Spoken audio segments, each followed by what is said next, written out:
allegiance to the flag of the United States of America and to the republic for which it stands, one nation, under God, indivisible, with liberty and justice for all.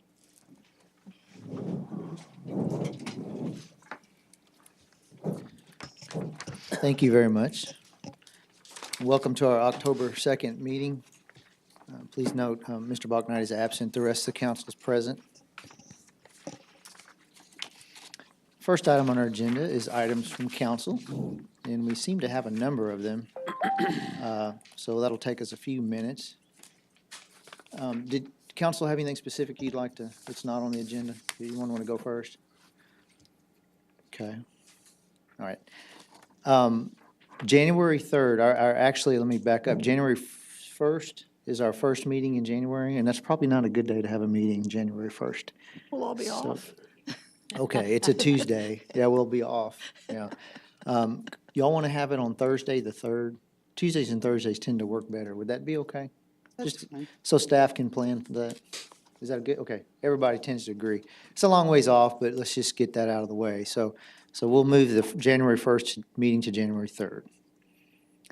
I have a question about mowing, real quick.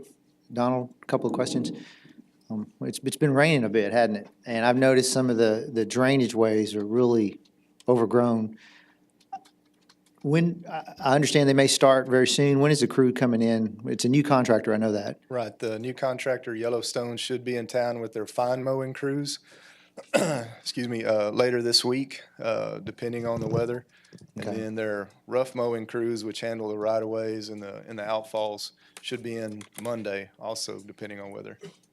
Okay, all right. This is the second time, though, since we entered in a contract with them, right? Second mowing with them? This should It's not their actually- first. This should actually be their, I think it's their start of their third cycle. Okay. Okay, so how long does it take them to make a whole circuit and mow everything? If the weather stays good for them, they should be able to finish everything in 3 weeks. That includes Okay. everything from the fine mowing all the way to following up with the weed eating crews. Okay, so you're going to make sure it doesn't rain for 3 weeks so they can get that done, right? I'll do my Okay. best. Now, I'm curious, just to make sure I understand it right, and I believe this is the way it works. We contract with a certain number of mowings, and in the summer, when the grass isn't growing, we may pull that, they don't have to come mow, and then we can use that mowing Right. cycle in the rainy season like now to mow an extra time. Is that a Right. true statement? Typically in the winter, in the hottest parts of the summer, the grass doesn't grow nearly as much, and so we'll maybe skip a cycle where we can there, and then push that to the spring or the rainy months Okay, when there's a lot of growth going on. very good, because it certainly needs it now. But I know, there's a lot of us privately can't keep up with the grass right now, so, good. So they're going to show up next day or two then? I hope so. Okay, all right, thank you very much. Thank you. We have some special, and I'm going in no particular order here, but we do have a very special guest here this evening that I want to recognize. Mr. Harold Cade is here, and we have a proclamation for him. And I'd like to get that proclamation read at this point. I'd like to step out of my normal order and say, Mr. Cade, congratulations. Thank you for your service. There's not many people in this community that I respect more than I do you. This is a proclamation signed this day by Mayor Paul Pulasic, and it reads, whereas Harold Cade was born on August 25th, 1925 in Scotlandville, Louisiana, the eldest child of Evander and Doris Cade, and whereas he graduated from high school in Dival, Texas, and was honorably discharged from the Navy in 1950. And whereas Harold Cade has served as a deacon for the Palestine Baptist Church for more than 30 years. And whereas Harold Cade began the initial part of his career teaching science at F.W. Gross High School, where he also coached athletics and earned his nickname of Coach, where he was a counselor at Victoria High School and Stroman High School, where he also became assistant principal. He then became principal at Petty Welder Middle School, where he served until his retirement at the end of 1992 school year. In 2010, the Victoria Independent School District opened a new middle school and named it Cade Middle School in his honor. Whereas on September 15th, 2018, a team of local church friends organized a community-wide celebration at the University of Houston Victoria's North Building to honor Mr. Cade's 93 years and to celebrate the legacy he has built in Victoria. Now, therefore, I, Paul Velasic, Mayor of the City of Victoria, do officially declare October 2nd, 2018 to be Harold Cade Day in Victoria, Texas, and congratulate Mr. Cade on his 93 years and his lasting legacy in Victoria.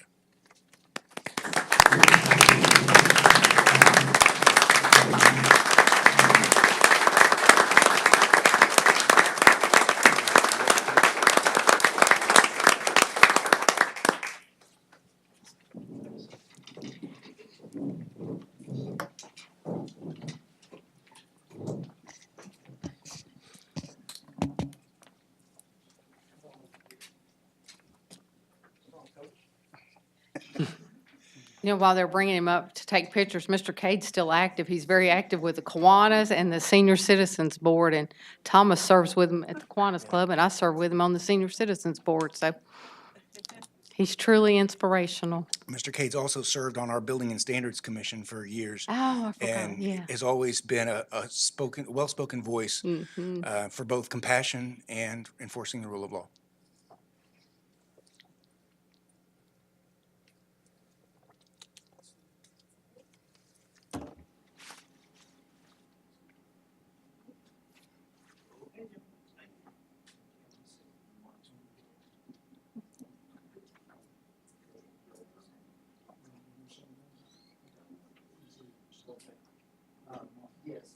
Yes, I'll say something, but you go right ahead and get prepared.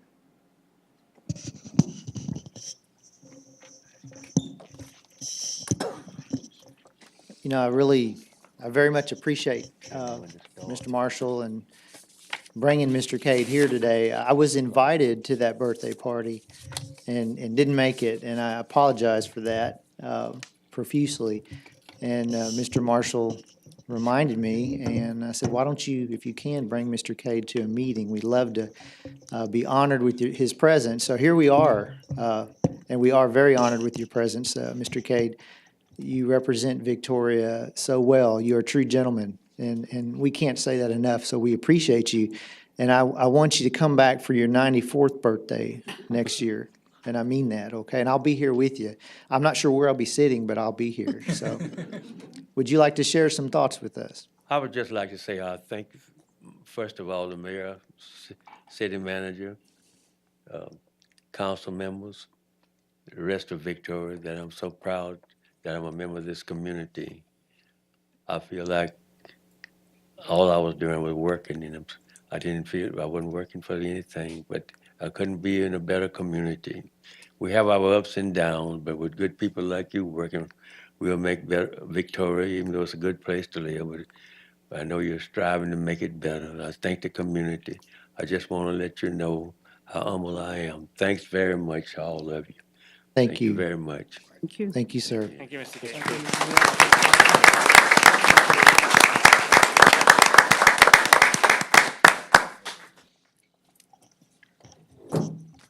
Okay. Is the 4-H people here? We have any members of the 4-H here? Oh, we do. Okay, I just want to make sure. I didn't see the green jackets, so, okay. So the second proclamation tonight is a proclamation honoring National 4-H Week. It is also signed by the mayor, and it reads in part, whereas the city of Victoria is proud to honor the 4-H Youth Development Program of Texas A&M AgriLife Extension Service for 111 years of providing experience-based education to youngsters throughout the Lone Star State.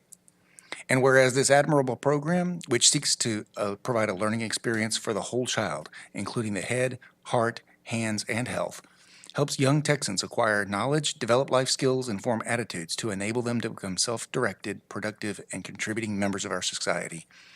Whereas the program undoubtedly could not have achieved the success it has today were it not for the service of its more than 22,000 volunteers who have given generously of their time, talents, and energies and resources to the youth of Texas. Now, therefore, I, Paul Velasic, Mayor of the City of Victoria, Texas, do hereby proclaim October 7th through 13th, 2018 as National 4-H Week in Victoria, Texas, and commend the 4-H Youth Development Program of the Texas A&M AgriLife Extension Service and the many men and women who have made the program a success.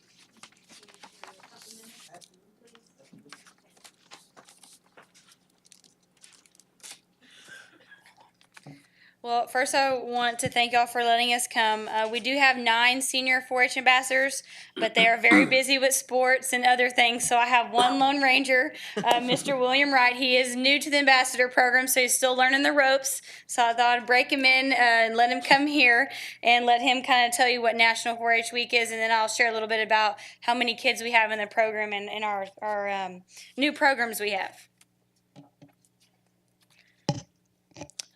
More than 6 million young people across the country will be celebrating National 4-H Week. It is an annual celebration of 4-H the first full week of October. This is a week that our youth showcase the great things that 4-H offers young people and highlights the incredible 4-H youth in our community who work each day to make a positive impact on the community. National 4-H Week is also a week that we recognize our volunteers, sponsors, donors, and supporters. We know our program would not even function without the time, dedication, and passion of these hardworking individuals in our community. So we have 16 different clubs that our kids can participate in all over the county. And then last year we had 491. We're almost at the 500 mark. It's their goal this year to get 500, and I think we're going to get it. Then we have started a veterinary science program where it can lead to a certified vet assistant. So we have 17 youth that are participating in that this year. And then we started a homeschool 4-H club. It's called Heritage Homeschool 4-H. And so far we have about 60 4-H members associated with that club, and then 15 certified volunteers, and they meet every Thursday at our Victoria County 4-H Activity Center. They've taken our 4-H projects like robotics, cooking, beef, poultry, archery, and they've turned them into classes, so we're supplementing curriculum with those. So I think we're going to hit that mark. It's tasked again this year that they get over 500, so again, we thank y'all for letting us come and having this proclamation. We thank you for your support, and we look forward to another exciting, fast year. So thank y'all. Thank you for being here. It's our pleasure to recognize you. And 111 years of service and education is special. If someone wants to join the 4-H, if someone has youth, is there a number or website they should go to? Yes, they can call the Victoria County Extension Office at 361-575-4581 and ask for myself, Paige Melton. I didn't introduce myself, but I'm the 4-H agent for this county. Just call me, or they can go Google Texas 4-H and look at all the projects they can do, and then call my office to get more information and sign up. Okay, well, thank you. Thank you for everything you do. Thank you. Wonderful.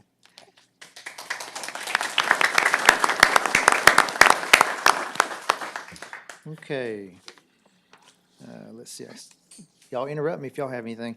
I understand our police chief, something about a bunch of pink patches they're wearing. Can you come tell us about those? I saw something on Facebook and. Yes. Good evening, Mayor, members of City Council. In honor of October, which is traditionally Breast Awareness, Cancer Awareness Month, Victoria Police Department, in support of the Victoria Police Foundation, has embarked on a campaign, a month-long campaign, to support breast cancer awareness within the community. And one of the ways we're doing that is to provide to our officers and encourage our officers to wear a pink shoulder patch on the right side in honor of the awareness campaign that we're embarking on for this month. We also have available, and as you can see, I'm wearing one, pink T-shirts. I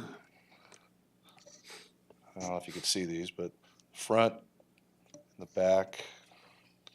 And again, it's just identifying the Victoria Police Foundation, and also in awareness of breast cancer awareness, and not just breast cancer, but just cancer awareness in general.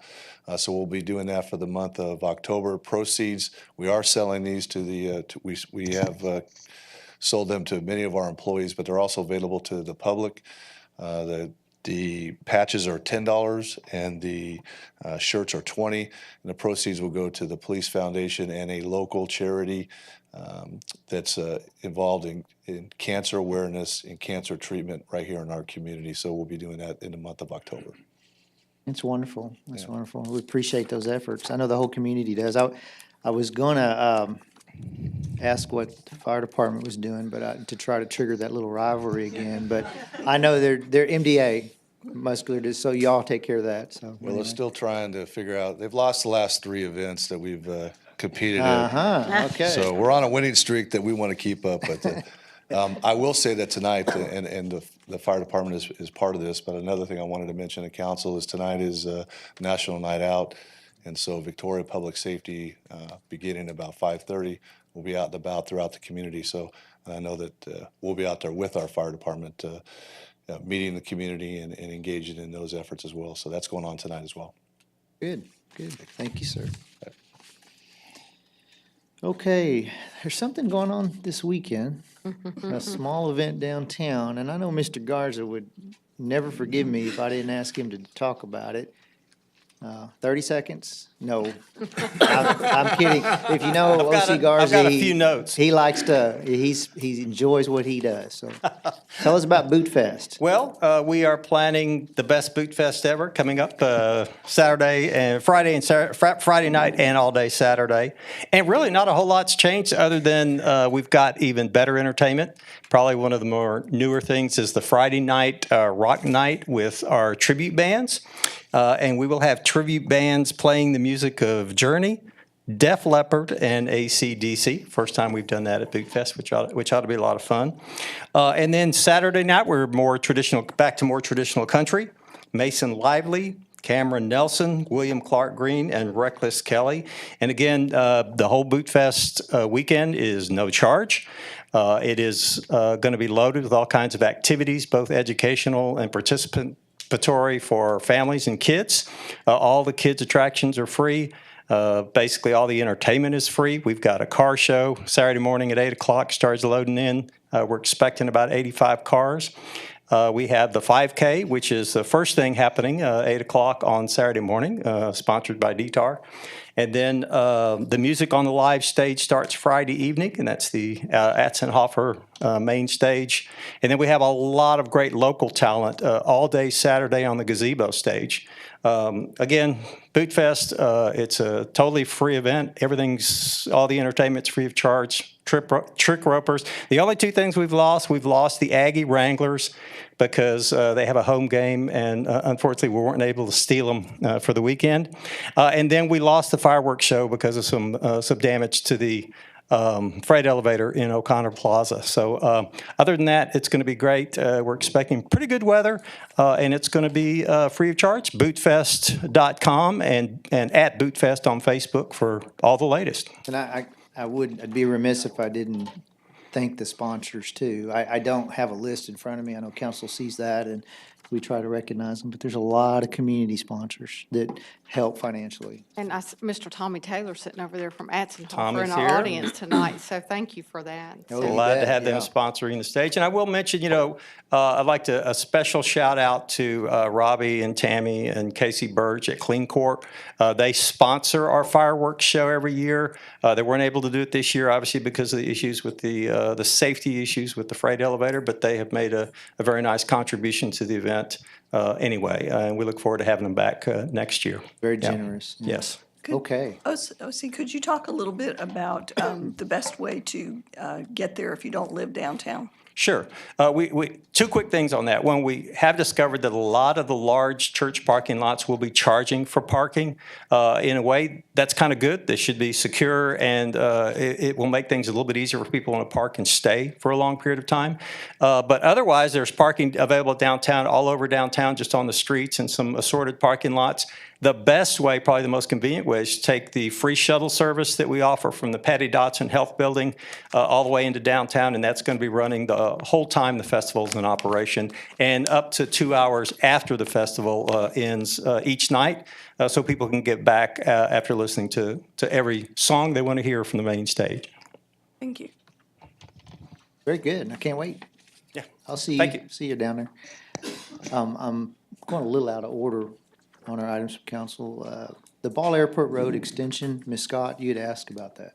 Yes, thank you. I asked staff to bring us some numbers because it's a project that I wanted to get some more information about.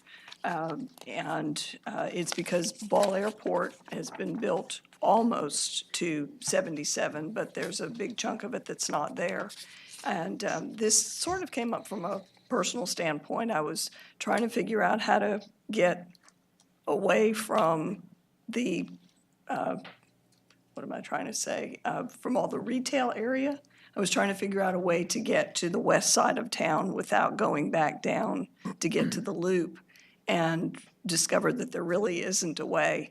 And I know that Ball Airport in the long run is supposed to go all the way over to the Cuero Highway, but my feeling was that if we could somehow get the traffic to get at least to Millette, that could ease some of that congestion. So I asked staff to give us some numbers, and they're very impressive numbers. They're on everybody's dais, and just for the public, I'll just read them. For just the street paving is a little over $3 million, and to really do it completely with the drainage and everything that needs to be done would be around $5.1 million. So, and I think the area that I'm talking about on the map that we're looking at is really just from 77, I think it is, west.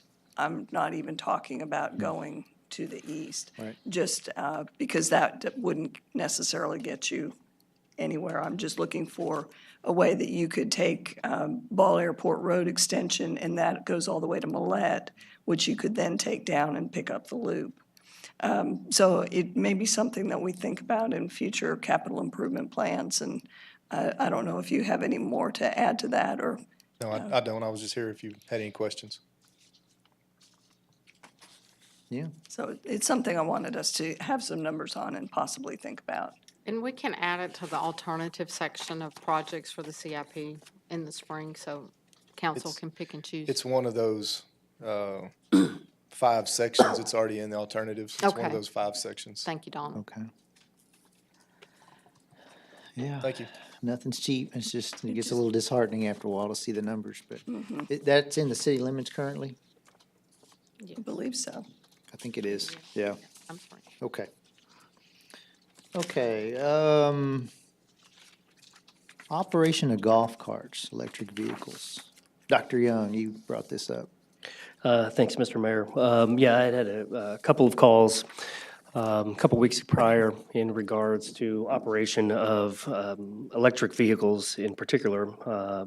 And as I spoke with the city attorney and we did some digging and some homework on some stuff, I came up here and expected to have a discussion about usage of them, but we found out that they are already part of the transportation code for Texas. So I'll kind of pass this over to Thomas, and he'll kind of give us a heads up on what's there, and we really don't have to do anything from our standpoint, I believe.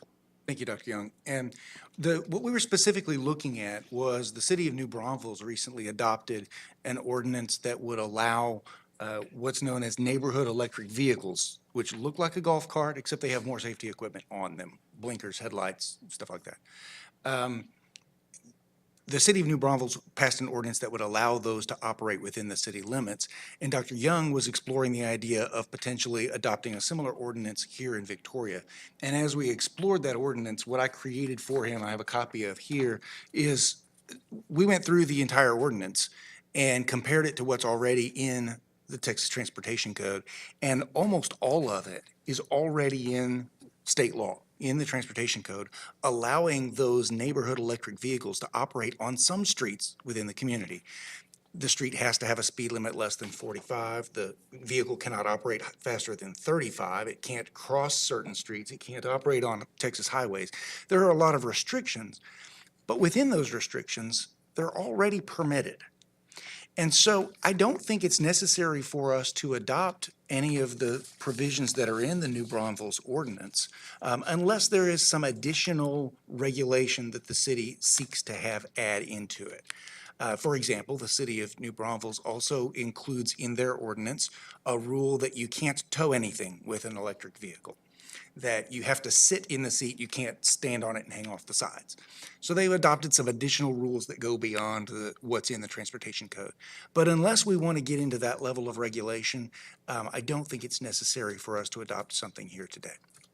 And I think for the general public, it's an electric vehicle, not a gas-powered mule, Polaris types of things that I think the department code specifically states that they are not part of this, correct? Sure. Off-road vehicles are treated completely differently. You cannot drive a mule or, I don't know what all these things are ATV, called. stuff Yeah, like that, yes. all of those different off-road vehicles, you cannot drive on public streets. Okay. You're allowed to cross public streets in certain situations if you're out in a rural area and have to cross the highway, but you cannot travel down the highway. And so all of them are specifically excluded, whether they are gas or electric. Off-road vehicles cannot be used on public streets. Unless we create an ordinance. Unless we create an ordinance, and the reason I paused there is because I was trying to remember whether there is even authorization in state law for us to create an ordinance. Well, I'm just, I don't mean to get in the middle of it, but like Port Aransas, they Right. have gas powered, they rent them, and I know they also have lights and blinkers. And I don't think you can use them on that section of highway right outside of town, but they're gas powered, Okay. aren't they? Yeah, yeah. I mean, I've rented them, I just, The thing that's available within the transportation code to us is specifically for electric. okay, okay.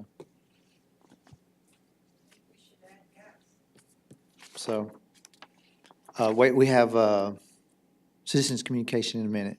You can get up and share all that with us. Okay. Is that conclude? Yeah, good enough no, for you? I have no Okay. further. Okay, the last item from council, we have an update. Mr. Howard Motal has come, and I think he's here, has been to our meeting a couple of times and shared his interactions with some of our staff. And to be honest with you, I don't know about council, but for me, it's been quite confusing. I've had no conversation with you outside of these chambers, so I can't keep up with all the issues. Some of your statements we need to investigate. If you make accusations about our staff, we're going to make darn sure they're accurate. That's just being flat honest, Mr. Motal. So we've asked staff to provide a synopsis of your case to see what's going on. And would y'all like to, I don't know how you want to And, proceed. Julie with who oversees code enforcement was going to go first, and then Tom, and then she's going to take it up to the point that it was submitted to municipal court, and then Thomas will talk about what's going on in municipal court. Okay. So as Sharmell said, I have a quick review of the code enforcement activities at 203 Poly that Mr. Modal has addressed the council about, and then I will turn it over to Thomas. But what we're talking about is 203 Poly, which consists of 2 lots in a small subdivision near the intersection of Mockingbird and Main Street. In March 31st of 2017, Officer Andrea Ayala opened a case on this property. Notice was sent to the property owner, which was Mr. Larry Volkmer, on April 3rd for several violations of our health and sanitation ordinances, specifically junk, trash, and high weeds and grass, which I've provided you with a definition of. So these were the conditions of 203 Poly on March 31st, 2017. So these are the photos from the case notes.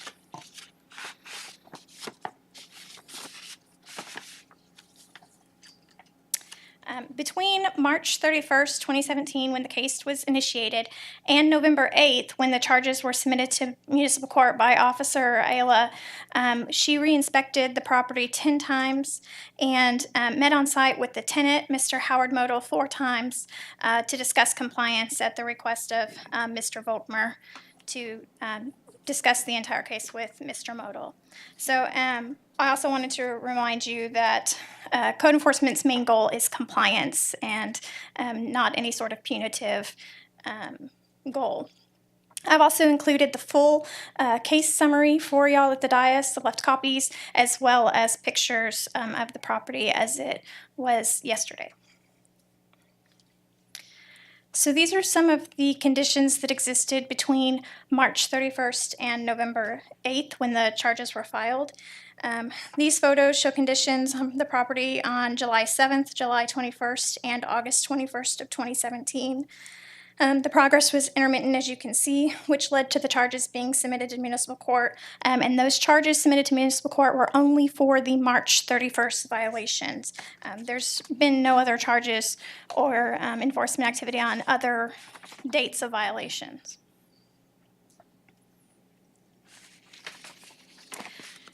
So that pretty much takes us up to when we filed the charges. But before I turn it over to Thomas, I do have a few other comments.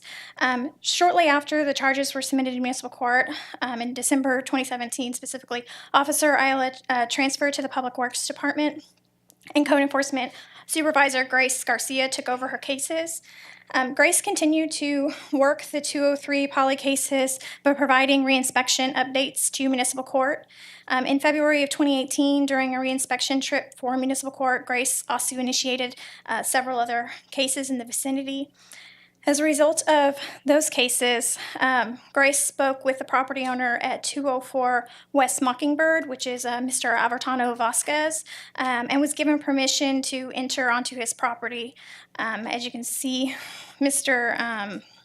Vasquez brought his property into compliance, but she was given permission to enter into his property to work those cases, and she didn't really talk to him about the specifics of why she needed on his property, but she just reached out to him that she was working cases in the area and was granted that permission.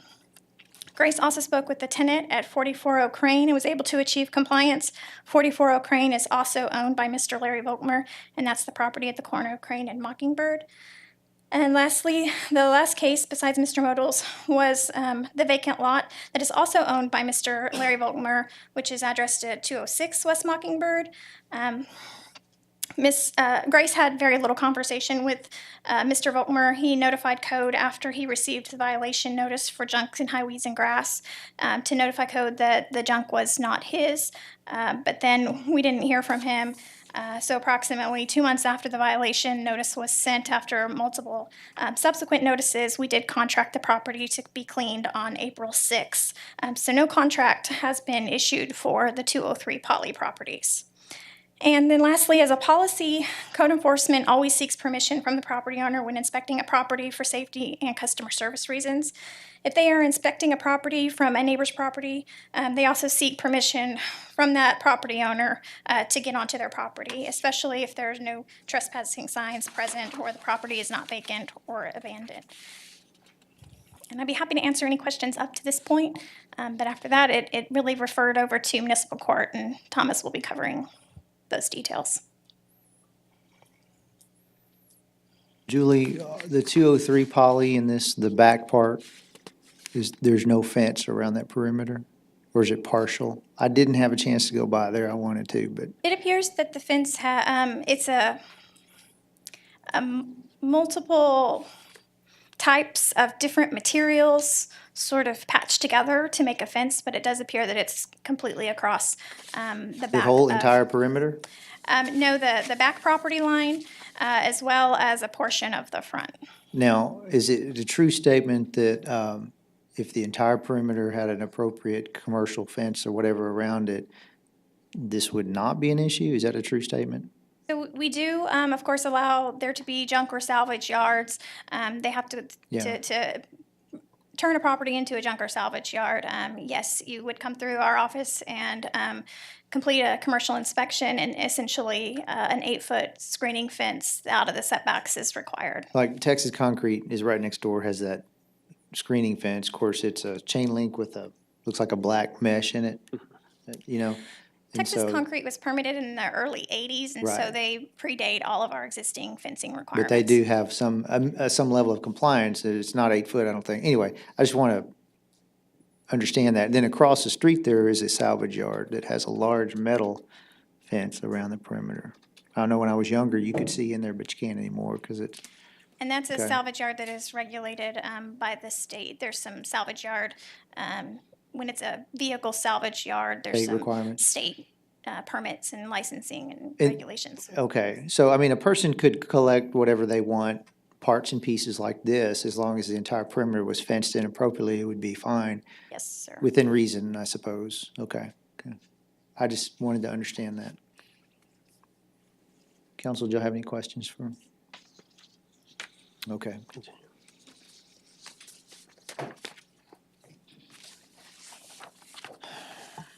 Thank you, Julie. Mayor and council, while he's putting up the other PowerPoint, I'd like to introduce James Smith, if he doesn't mind standing up. He didn't know I was going to introduce him tonight, but James Smith is our prosecutor down here in municipal court. I first met Mr. Smith when I was on the other side of the aisle and he was on the other side of the aisle. I was doing court-appointed criminal defense work before becoming city attorney, and he was an assistant prosecutor over at the DA's office. I've always respected his work. He does a good job for the city. Thank you, James, for everything you've done. So as we talk about the court cases and after things got transferred to the municipal court at 203 Poly, it's important for you to remember that there are two separate court cases that were filed in municipal court. The first case is the state of Texas versus Larry Volkmer. He's the property owner. And the second case is the state of Texas versus Howard Modal. He's the tenant. The reason I point that out is because you're going to see in some of the documents that I show the name Larry Volkmer at the top of the document. And I will explain as we go along when we shifted over to the second case. I didn't want anyone to be confused by that as we start the process. As you know, of course, property owners are responsible for the maintenance of their property. And so even though Mr. Volkmer had a tenant on the property, he was still ultimately responsible for that, as well as his tenant was.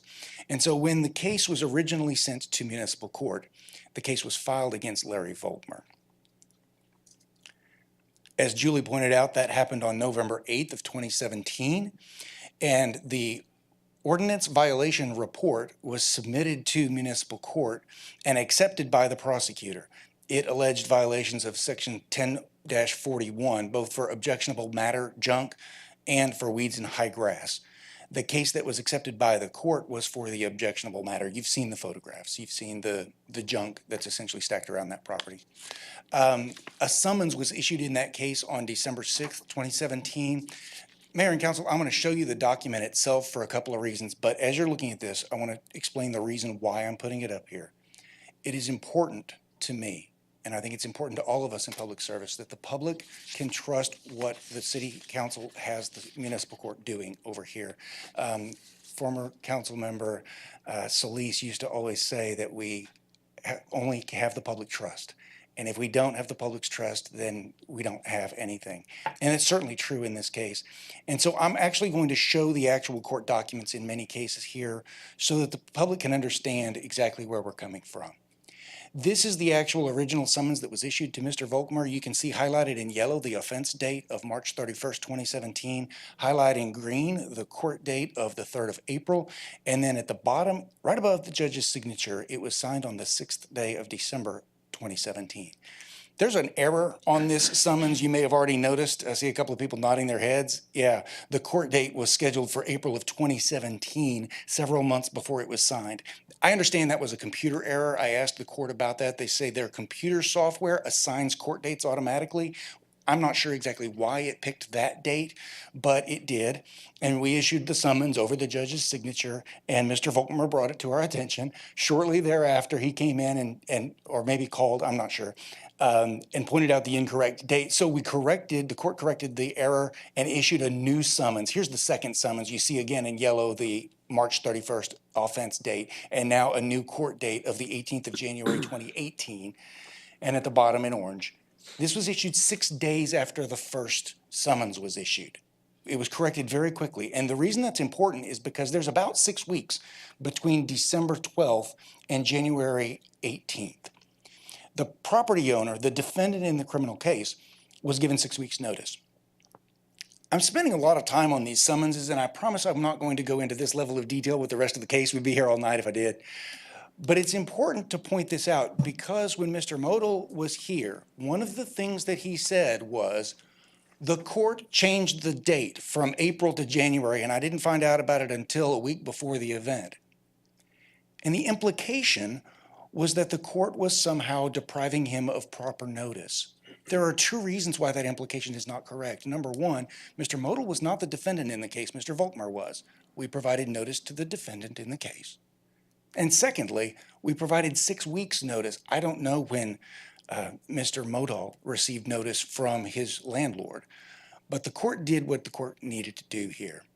Now, that initial hearing occurred on the 18th of January. Mr. Modal came with Mr. Volkmer to the court on that date. and explained, as he said to you, he explained that he had brought the property into compliance and he was looking for a compliance dismissal. So what the prosecutor does in that situation is he trusts but verifies. He reset the case for a month to let code enforcement go out and check for compliance. Here is his notes at the bottom. If you can read the handwriting, it says reset for a month to call code enforcement to check on compliance, and it's initialed with his initials. So code enforcement went out and re-inspected the property on February 2nd, 2018. When they got there, they found that the front of the property in front of the fence was mostly cleared. Here you can see a couple of the pictures they took. There is a temporary fence constructed in that top picture. You can see on the right-hand side, it is old cedar shake fence. And on the left side, it appears to be green fabric that's hung. But that's an adequate screening fence. And in front of that fence, it appears as though there's been quite a bit of progress. Unfortunately, behind the fence is where all the stuff was moved, and there at that time was no back fence on the property. And so if you were driving down Mockingbird Lane, you could see the back of the property, and you would have seen something more like this. This property was taken from the Mockingbird side, looking at the back of Mr. Volkmar's property at Mr. Modal's stuff. Here's a little closer up picture of the kinds of things that were on the property at that time. So that was the February 2nd inspection. After that inspection, the second court date, the second meeting with the prosecutor on February 22nd, the prosecutor made note of the fact that there was partial progress, but not complete progress. The project had not been finished. It was still not in compliance. And so the prosecutor explained that and it offered another several months to continue progress until April 26th. On April 26th, code enforcement re-inspected the property, and they notified the court that the property was adequately compliant. It was good enough. Mr. Modal came into the court and he pled no contest at that point. Now, remember, up until this day, we've had one case in court and it's filed against Larry Volkmar. What happened in court that day was that the case against Mr. Volkmar was dismissed when Mr. Modal pled to charges against him. So one case replaced the other. The case against Mr. Volkmar has been dismissed and is no longer there. Mr. Modal pled no contest and was given deferred adjudication as long as he paid fees and costs totaling $287 and kept the property clean for 180 days, then the case would be dismissed at the end of that time. We haven't reached the end of that window yet. That 180 days will expire on October 23rd, which is still 2 or 3 weeks in the future. But as of right now, that case is essentially resolved. There's one more thing that I want to address from Mr. Modal's comments. He said at that last meeting, he requested an attorney and James Smith, the prosecutor, denied him the right to hire an attorney.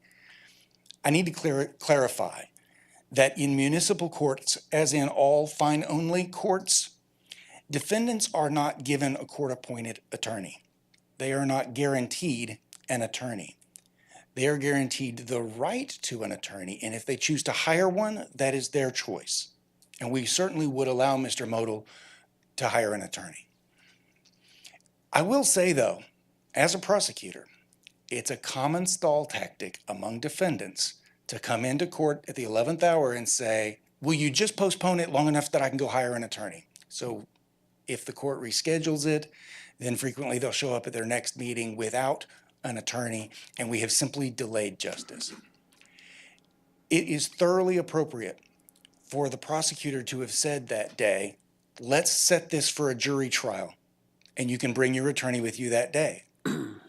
You've seen how we schedule a month, 2 months in advance. Mr. Modal would have had plenty of time to go hire an attorney if that's what he chose to do, and we certainly would have allowed him to do that. I don't want anyone to think that we were denying someone their legal rights here in municipal court. That's all that I have. Are there any questions about the court process? What's next? What's next is October 23rd. On that date, this case will expire, and under the terms of the order signed by the judge, it will be dismissed so long as on October 23rd, the property is clear, there are no other violations, and he has paid his fines and costs. I'm sorry, I said fines, I meant fees. I don't want people to get confused. Okay. Well, very good. Can you clarify, go back to the very first slide where it says Faulkner, and then it has Mr. Modell's name. Yes, There's a date on there that I'm not quite, go to the very first slide where you put verses. there we go. Those are not dates at the Okay, bottom, those then are go the to the case next one. numbers. Go to the next Okay. slide then. The next slide.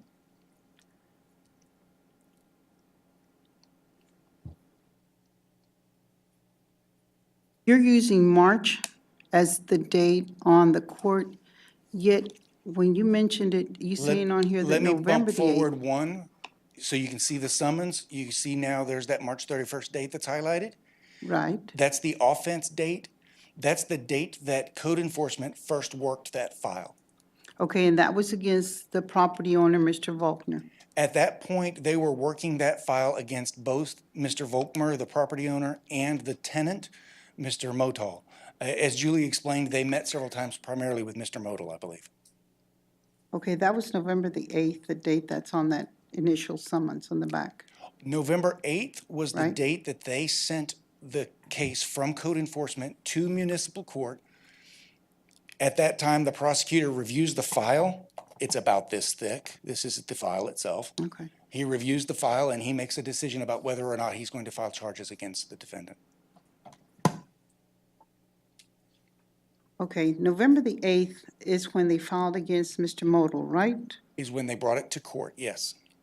And that's when it transferred to Mr. Modell, No, ma'am. yes or no? No, ma'am. At that point, they filed I'm going to skip forward a couple of slides because I remember the title of that document is called an ordinance violation report. What that document is it's a description of what code enforcement believes the violation is. And the prosecutor uses that to determine whether or not to file charges. Code enforcement submitted 2 of those on the same date. They submitted one for Mr. Volkmer and one for Mr. Model In March. in November. Code enforcement between March and November was working with the property owner, Mr. Modell, to try to get compliance. Mr. Volkmer. Mr. Volkmer, Okay, yeah. I understand. Okay, so when did it transfer over to Mr. Modell? Not until the day he agreed to plead no contest to it, which was on April 26th of 2018. So basically, the municipal court has been trying to get Mr. Modell to come in compliance since April of this year only, not since 17. No, ma'am, the code enforcement was working the case since March 31st of 2017. I understand, but that was against Volkner, you said, Faulkner, the property owner. Mr. Volkner. At that time, and Julie, you're welcome to step up here if I'm saying something wrong. The case notes show that the code enforcement officer first met with Mr. Modell on site on April 10th of 2017. So Officer Ayala was working with both Volkmer and Modell. Really, we do everything we can to try and achieve compliance. Okay, but it was both of them that you were working with? Right. Okay. So she met with Mr. Modell 4 times on site between that March 31st, the first day they opened the case, until November 8th when we forwarded on to municipal court. Okay. I'm just trying to get my chronological, Yes, ma'am, there's a lot of information. right. Okay, thank you. Okay. Any other questions, council? So essentially, we've come to a point where if we're gonna have a junkyard, then we need to have a permit for a junkyard, and we need to have a fence Well- to meeting the thing around there. No, I think he's, from what I understand, as long as Okay, he no, stays no, in but compliance, if, we're if good. that is the intent, then correct me if I'm wrong, then that's what should be done. Yeah, I think we're There's okay. 2 ways around it. We can either, Yeah, I think we're okay. It's Okay. in compliance. I would caution against using the word junk. I have some junk, but it's my treasure. So, and we certainly don't want to offend Mr. Motal. There's No, no, things no, that. no, no, I No, was- and I know you didn't mean that, and I hope Mr. Motal understands that, stuff has value, but, we have rules in the city, et cetera. So I appreciate staff giving us that version, and Thank you. No further Salvage. questions. Yeah, salvage, yeah. Okay, items from council. It's the longest items from council in a long time. Mr. Halpaska, you, Yes, at previous time, we had talked about the possibility of looking at creating a policy for property acquisition, so that acquisition of property, when we had to, let's say, expand a road, like Lone Tree, we had to get little slivers of property, but there are many, many small ones, and it took quite a bit of time. There should be a way to streamline that, something more aligned with what TxDOT does. They deal openly with the property owner, but there's a set time past that they would condemn and then let the court decide the value of that property. That was one of the key features of it, so that these things wouldn't hold up time for 2 years or 1 year and a half or things like that that could really hold up a project. I'd like to see if we couldn't develop something like that and bring it forward. But I have in mind something designed kind of like what TxDOT does, they do all day long. can we let's put that on an agenda and let everybody, let it sink in. And quite honestly, I wouldn't know exactly where to start. Do we start with Julie's department, or, whose department do we start with to formulate this? Do we start just calling TxDOT up or one of the engineering firms that deals closely with them to see what we could come up with? I think it's something that would be useful as a policy going forward. We've seen the effect that it can have, and I believe we need to address that while we can. I can say it's not Julie's department, so I'm sure she's breathing a sigh of relief back there. So, the legal department handles acquisitions for us, but we can visit with TxDOT and see what their policies are. We have a lot of resources out there. We're not cutting a new path through the woods. We're doing what's already being done, but we don't have a city policy to address that presently. I just think it's something we ought to look at. And if staff would, if there's other cities that have something similar, maybe a couple of them, see what they do. Not everyone does, but I'd be curious to see how other cities handle it. So we'll just we'll have it under items from council with your name, and they can bring back a recommendation. And then from there, if council wants to go further, we'll put it on for an actual ordinance creation or whatever, or policy. It's a policy, isn't it? It is a policy. So it doesn't need much. Okay. Okay. Thank you. Items from council, going once, going twice. Okay, nothing else. Let's move into citizens' communication, and anyone would like to speak about anything at all, now's the time. We do ask that you just provide your name and then limit your comments to 5 minutes out of respect for everyone else.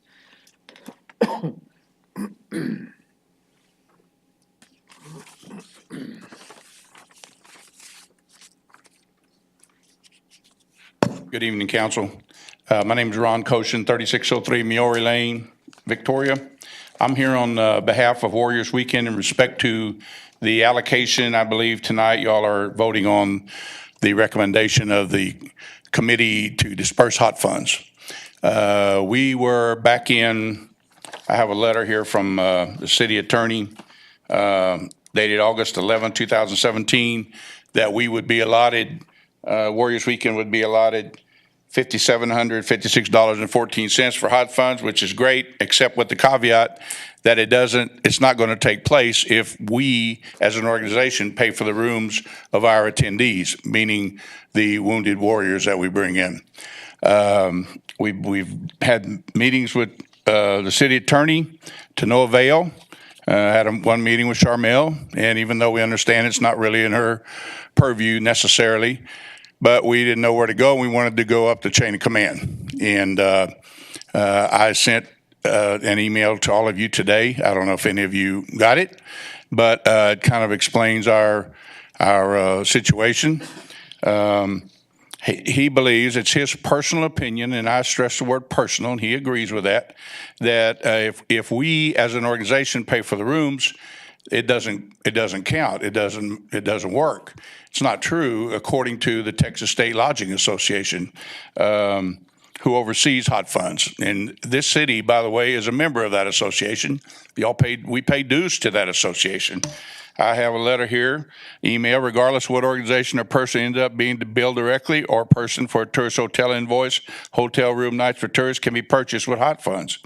I have a copy for everybody if they'd like to see it. Again, this is from the Texas State Lodging Association. And also he claims that as we explained to him what we do and who we are, and it's his opinion that we do qualify for hot funds. We get hot funds from City of Port Lavaca. We stress to them when we first applied, we want y'all to understand we're paying for the rooms. We're not going to bring Wounded Heroes in here and ask them to pay for their room. And they said, we get it. And they wrote us a check. And we've had others do it. We've gotten hot funds from this city council before, or from hot funds before, and the same restrictions. What's different today? Shouldn't be anything, if you ask me. So why all of a sudden, and it's not all of a sudden, we kind of ran into this. Y'all remember, I was here a couple of years ago, but we lost in a tie vote, and you had a city council person voting that shouldn't even been voting, wasn't even living in his district at the time, and he voted against us. It just doesn't sit right. We believe we're doing something good and honorable, and we believe that we qualify for the receipt of these hot funds. We were awarded them, except for this one caveat, and we don't think it's right. And I would appeal to you to discuss that, and when it comes up for recommendation, and somebody to carry our torch for us. I'll answer any questions if you have any. Mr. Koshin, and I did get your email. Thank you for that. You are eligible for hot funds. I'll make that real clear. You're eligible now, and you were last year. Now, with respect to the eligible uses of hot funds, there are other things you can spend it on. Regarding your comment about using it to pay for the hotel rooms, it's not his decision. It's not hers. It's the 7 of us. Correct. It is not his decision. Well, he's made it clear that it's his personal opinion. Excuse me, the 7 of us decided for, and I'll give you another example. The Symphony brings in 10 entertainers. We didn't feel it was appropriate to pay for those entertainers' hotel rooms. The object of this money is to bring in tourists, not pay for the people, the staff. And that was our decision, not his. We can override that when we want to. Now, have you talked to any council member one-on-one about this issue? No, I have not. I have not. Okay, I would encourage that in going forward in the future. There seems to be that misconception on a lot of issues, and no disrespect, not just to you, but others. The 7 of us get elected to do this. We make the policy, we make the rules, okay? People just need to remember to come to us. Well, but you're eligible for hot funds. I appreciate that, but not according to the city attorney. And I've asked him in a meeting, sir, is this your personal opinion? He said, yes, it is. We pay him for his opinion as an attorney. I can tell you, we don't always take it. That may not come out up here, but we pay him for his advice. It's his duty to do that. We made a decision as a council at a certain point that we didn't want to pay for the what we call entertainers. In their case, they're certainly not entertainers. They're very valuable people, and I understand what you're doing. So, but don't you think if you award hot funds to some entity, be it the Symphony or whatever, and they're gonna pay for the rooms for those entertainers. Those entertainers aren't going to pay for their own rooms. So what's the difference? We're paying for our heroes' rooms. I don't think there's any difference there at all. No, but point taken. It's back to the use of the funds and how that we interpret and how they heads and beds, right? Yeah, absolutely. So now it's too late for this year. All the deadlines and filing is over. Well, we've done it all. We've been awarded the money. Yeah, I know in the past. Except, yes, sir. You didn't apply for this year on our agenda. You didn't turn in any paperwork. I know y'all attended the first meeting, and beyond that, no other further action was taken. So that for the coming 2019 year, that part, as far as I understand it, and we'll vote on that in a little while, is over. Well, we were awarded the $5,700 for this year. Right. But with the caveat that if we pay for the rooms, according to him, we're not going to get it. I don't think you And I didn't see y'all's name on it, just his. Right. I don't think you submitted the required paperwork. Oh, yes, we did. We have communication where we were told it was dropped in the mail, and then 3 days later, we follow up, we didn't get it. Oh, well, we really didn't finish it. Well, I thought it was dropped in the mail. A lot of that kind of stuff. And we have, I think, emails and dates and stuff to that. So we have to be compliant. I get that, Mayor, but we have the letter saying you got the money coming. So evidently, we did comply with everything. But then with that one caveat, so if we didn't comply with everything, why would we be awarded the funds? You didn't turn in. If I can No, clarify for no, no, no, no, council. hold on. Didn't Everyone you- has to submit an expense report, a follow-up to show the expenses, and then you get reimbursed for those expenses. And I believe To we my did that. knowledge, you have not done that. Is that a true statement? That's correct. I'm sorry. I I'll mean, double check that, but I'm not sure please, that's please right. do, because if that money was committed to you, then we need to get it to you, but you've got to follow the I will rules. follow up on it. Thank you. I'm sorry. Jan? I thought I heard you say that you got that letter in April of 2017 With the letter from the That city said- attorney, that said that you've been awarded these funds. And No, that would ma'am. be- That would not be this year's. August hot 11, funds, 2017. 2017, and we're in the 2018-19 cycle. So We that never was got a- that money. It's difficult to realize what city, what year we're talking about. Yes, sir. But yeah, but we were awarded that and we never got it. And there, I think they had some answers for that about sending reports or compliance. Yes, ma'am. It's my understanding they did do the event, but they have not yet turned in what we call the post-event report. I'm not which sure that's documents correct, where but I'll all the check it. Money has been spent. It provides the proof of expenditure. We need that information in order to prove that the city is spending the money legally. And we require that from all applicants, and we have not yet received that from Warriors Weekend. And that's for I will 2017. double check that. My assistant is fighting breast cancer right now, so we've been through some issues. But I'll double check it. I was understanding that it was turned in, and remember the last time I was here, I was told that some paperwork hadn't been turned in. And if you recall, I turned to his assistant, and she verified that we did turn it in. And that's what brought up the vote. And Mayor, you made a motion that we get an extra week to comply. There was evidently something that wasn't complied with. We don't even know what it was because the vote was 3-3 and we didn't get our money. Or the money, I should say.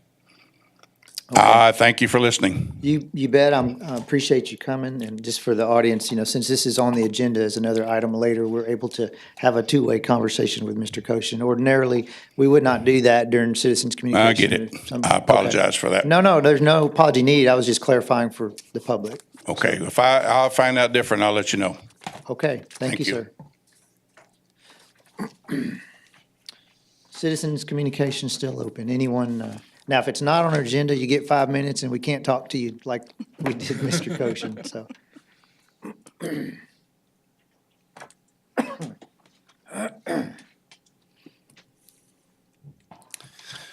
Mr. Mayor, ladies and gentlemen of the council, I bid you greetings. My name's Howard Motal. I'm the one that Mr. Ghosh was talking about earlier today. In his address, there's several things that he said there that weren't exactly accurate. I'm going to go back, watch the TV video of this, the proceedings, make notes of it, and I'm going to come back and address it. But one thing I do want to mention now is during the second to the last meeting I had with the prosecuting attorney, James Smith, he showed me pictures. He showed me pictures that were never a concern before whenever code enforcement was addressing that property. Everything that they said was an issue was from Polly Street. Next thing I know, they went around the other side of the street, going on to private property, the property they had just sold, that guy just bought it in February, and started taking pictures. When I pointed out to Mr. Smith that, she's trespassing on private property there, he went ahead and reassigned another date about a month later. I come back a month later. This time he shows me not the same pictures, but practically the same pictures. Practically the same pictures. But this time she had talked to the property owner. Well, that was the day that I was given the option to go forward with the jury trial or to plea out. And while I was deliberating that, while I was making that decision, I didn't take it and make that immediately. It took a while. Mr. James Smith told me no less than 3 times what the maximum fine was for anything like that, $2,000. So I was beginning to believe, well, if I took this jury trial, that's probably what they're going to do. They're going to try to charge me $2,000 instead of the $287 they were offering me for this plea deal. Well, I didn't want to drag Mr. Volkmer, 82-year-old retired fireman, through this, so I chose the plea deal. Well, the very next day, I'm over there in that area, and who do I see? That property owner who Grace Garcia had talked to, and supposedly, allegedly, got permission to access his property to take pictures of mine. Now, he doesn't speak English very well, and I don't speak Spanish. So I got one of the neighbors there, little lady, Amy Perez, and she speaks English and Spanish. And I got her over there to interpret, and I made sure I understood what was said, and I made sure that she made sure the other gentleman knew what was said. And he said he did not give Grace permission to go on his property, take pictures of mine. He gave her permission, like she asked, to take pictures of the issue that was on his property that his tenants had left. Now, anything that was there was perfectly visible from the public venue. Grace didn't need access to his property. He could stand on the sidewalk and take pictures of all the trash bags. She deliberately misled that guy to take, to get in a position on the fence line to take pictures of mine. Right. Now, to me, that's just not the way it's supposed to be. So after I go ahead and look at this, I'm going to take care of it again. I'm going to try to go ahead and address some of the things that you apparently weren't aware of, and we'll go forward with that. Ladies and gentlemen, I thank you for your time. Thank you, Mr. Motel. I'd like to make a statement, not to Mr. Modal, to council. Grace is fluent in Spanish, so just so you know, when she's speaking to a Spanish-speaking person, she is fluent. Understood. Citizens communication still open for anyone else who'd like to come forward about anything at all. Now's the time.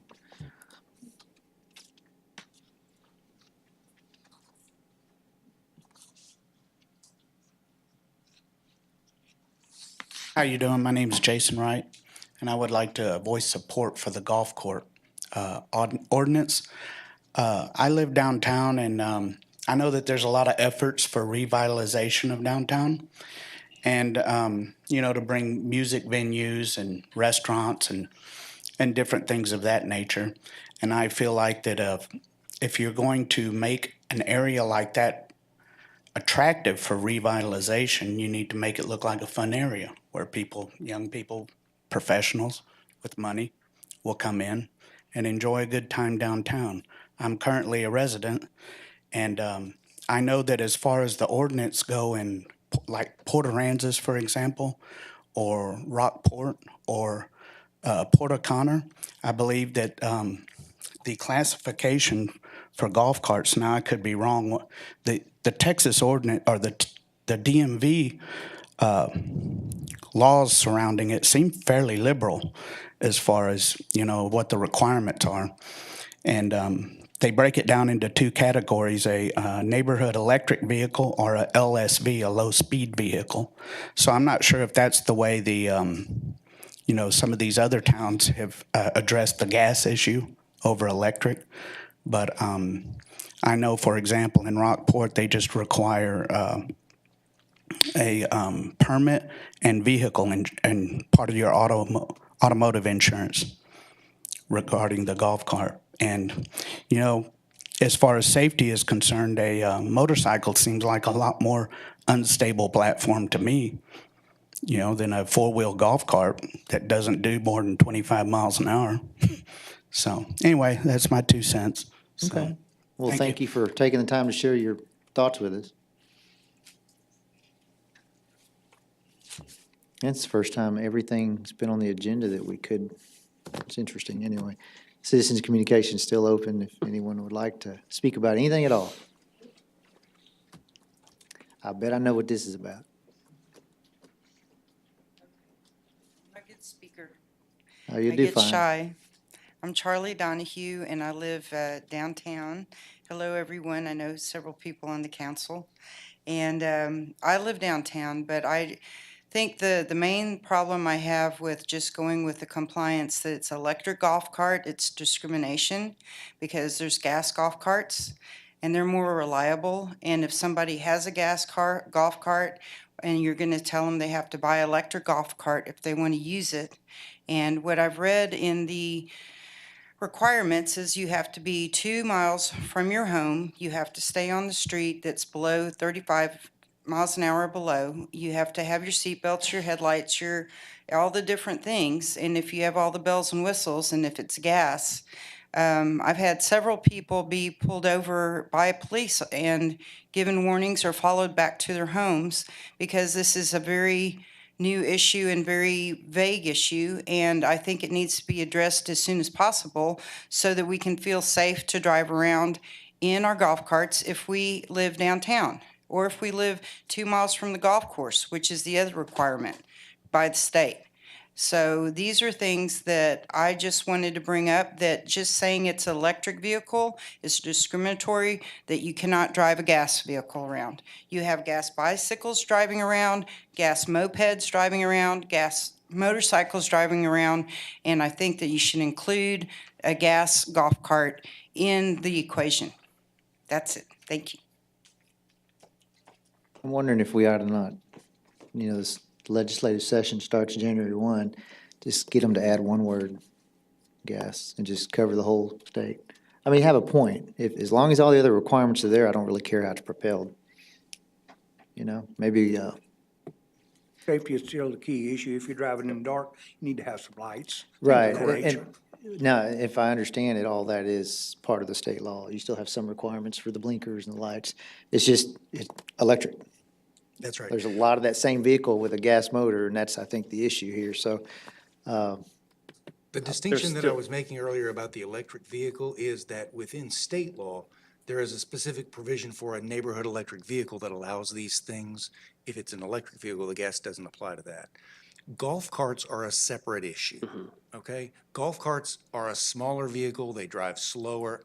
I'm not sure that I could tell the difference between them visually, but the code does describe golf carts differently, and it has a much more narrow, limited scope of what you can do with a golf cart, unless the city has specifically adopted a more liberal stance. So under state law, you can drive an electric vehicle around. That is not a prohibition for us to adopt a gas golf cart issue, I don't believe. I'd have to look at that more closely. But the existing state law is where that electric-gas dichotomy comes from. I'll bet I'm sorry, Jan, but with the proliferation of the gas-powered vehicles like that, that are basically similar, I'll bet you this is already on an agenda up in Austin in a committee.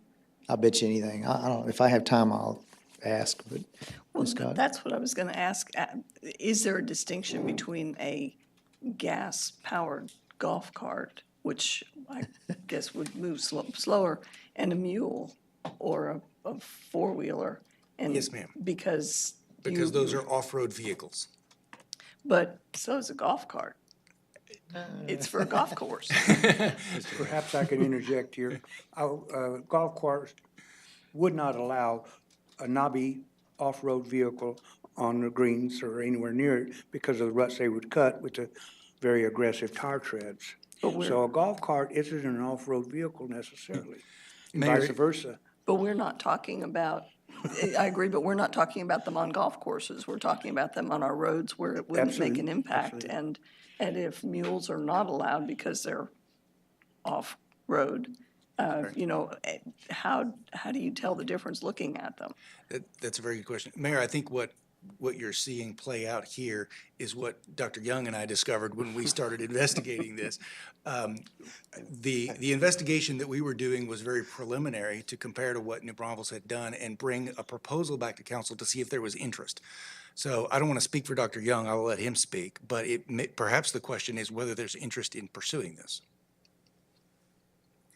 No pressure. I think that's pretty eloquent. We didn't know what we'd find. We just wanted to look at it and really from a neighborhood standpoint. I'm not opposed to gas, as long as there's a muffler on it, it's not overly loud. Discerning between the two. I mean, you can say discriminatory, but I think that there can do some revitalization. The biggest thing, they're fun. I mean, let's get down to it. We can be in Victoria and have fun as well.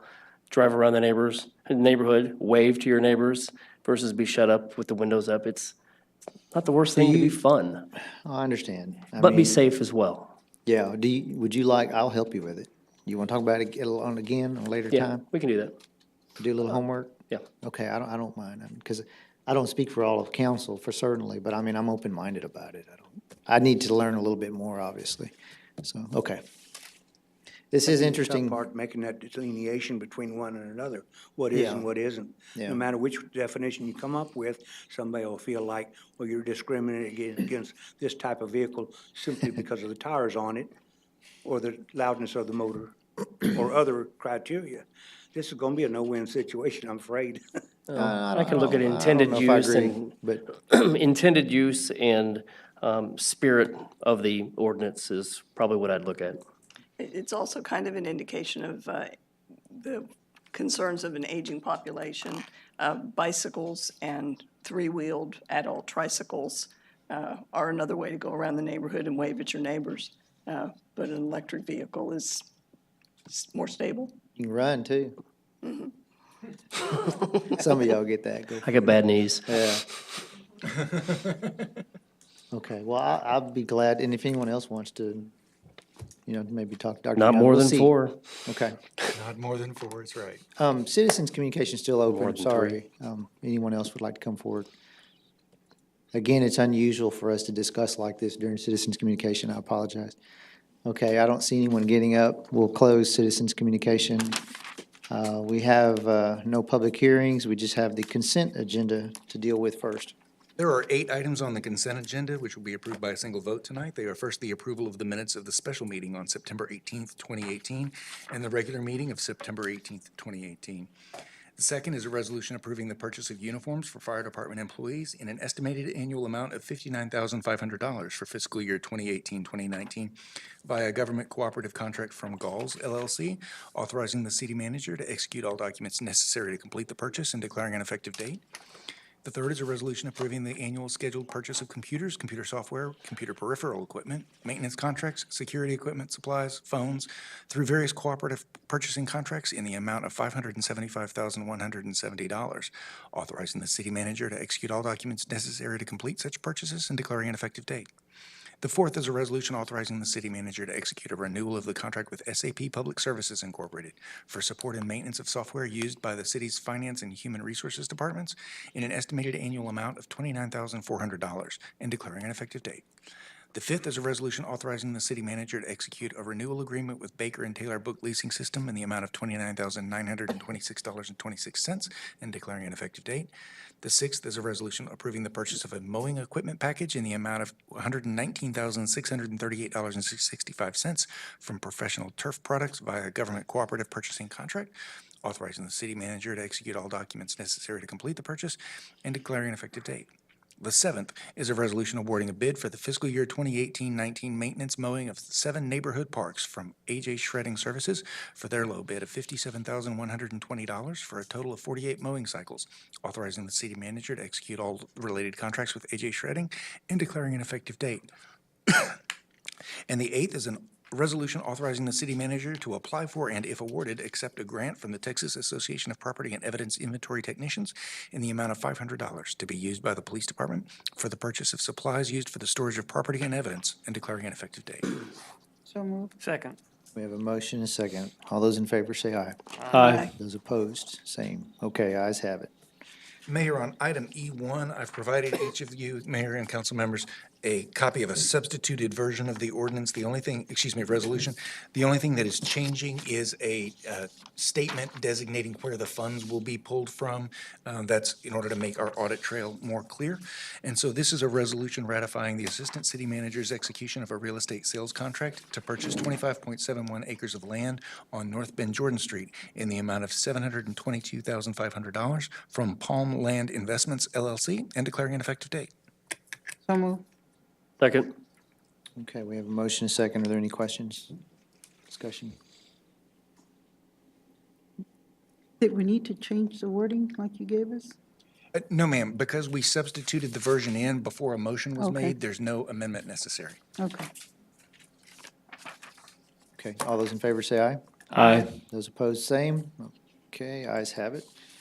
Item E2 is a resolution allocating funding to outside agencies from the 2018-2019 hotel occupancy tax funds, authorizing the city manager to execute funding agreements with said agencies and declaring an effective date.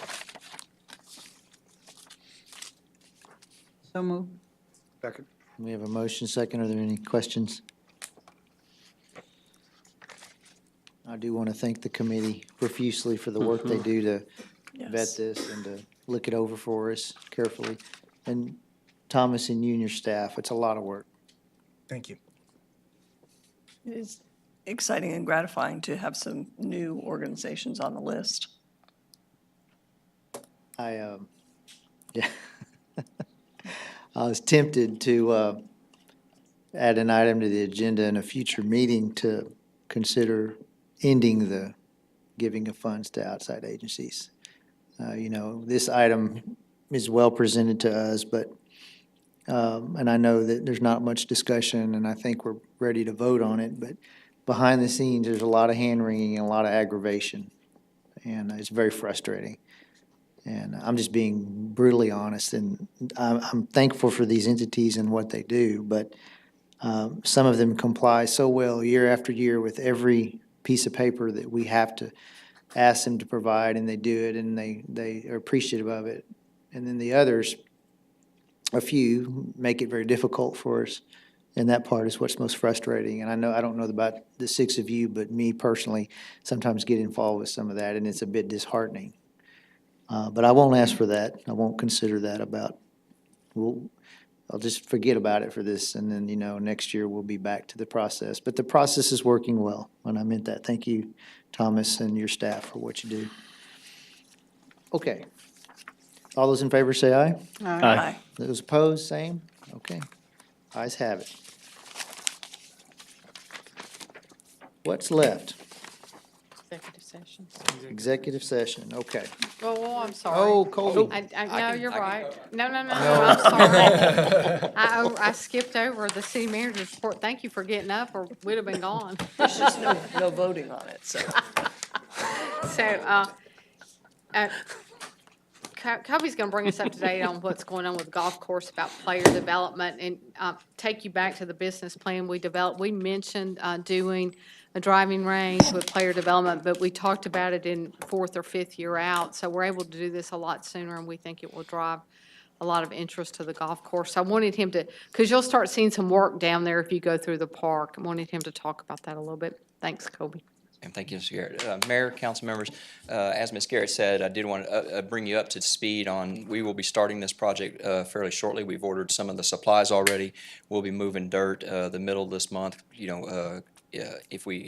if weather is permitted that we're able to. And so what we're going to do is, you can see there in the orange circles, those right now are our chipping area where people can come to practice before a round or at any time and work on chipping and putting. What we will be adding to the front of that green is a tee box with a driving range going out, and then you can see the numbering of what we will call a short course, and that will be where our pro can help teach, where we can also bring in kids that can play without the pressures of being pushed by a group behind them. That is known that this is going to be an area where people are learning to play the game of golf, and so that's where we're going. And we're giving the blue a little bit of time to recover, and so I don't know exactly when the short course part will open up, but the driving range we would expect to be ready by next spring, once we see get the grass growing in on the tee box.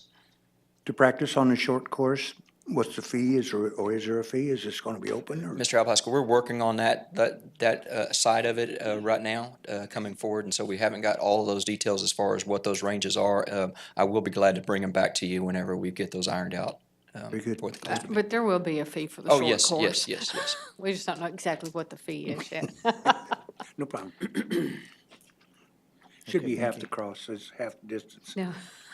Well, if I were to go, how many holes is a short course? Right now, we've got it scheduled for 5. Yeah, that's about 6 hours for me. So, I'm not a golfer, and I don't think I'll ever be, but you won't see me there. We do sell golf balls at the pro shop, so we'll luckily get you as many as I you would need. aggravate anyone behind Or can me. afford. I loved you saying that people would understand that this is for learning and there wouldn't be the pressure, because I think one time I played golf with my husband, all I heard was, hurry up, there's a team behind us, hurry up, there's a group behind us. And we let them through, and one more hole, hurry up, there's another one behind us. So that's Sure. great. And our golf pro puts an emphasis on development and getting kids in and that type of stuff. So he's really, really excited about getting this started and being able to expand his ideas into this course. So we're looking forward to that as well. Colby, what hole is that north of the driving range the blue. I'm just looking at that driving range, and I've seen the mayor hit his tee shot when you open the golf We'll course start him back on up, 4. and people are going to be in danger right there.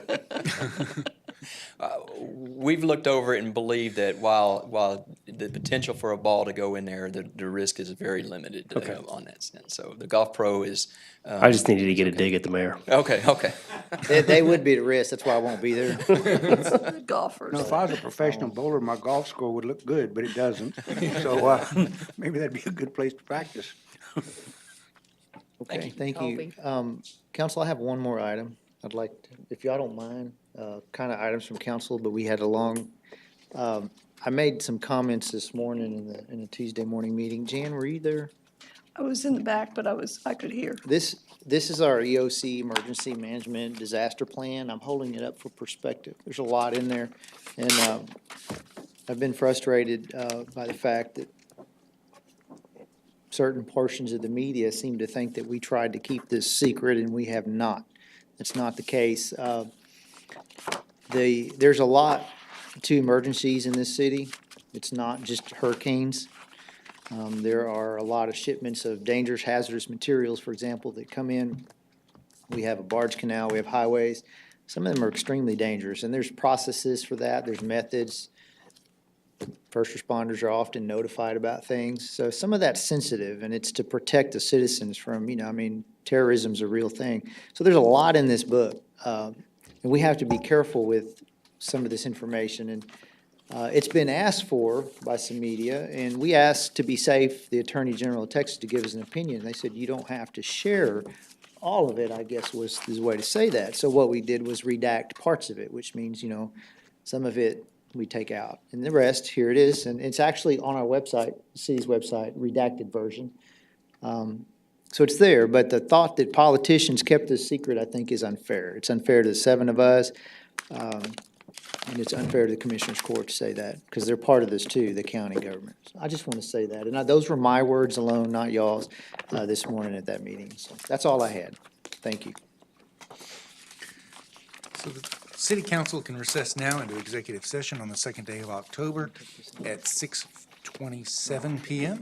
The subject matter of the executive session deliberation is as follows. Texas Government Code Section 551.087 to discuss or deliberate commercial or financial information that the city has received from a business prospect that the city council seeks to have locate, stay, or expand in or near the city of Victoria, and with which the city of Victoria is conducting economic development negotiations. And secondly, Texas Government Code Section 551.076 and 551.0898 to discuss or deliberate deployment of security personnel, devices, audits, information, resources, technology, or critical infrastructure as relates to the city's emergency management basic plan. Thank you. Thank you. Where are we We're going? upstate. Okay. Close in our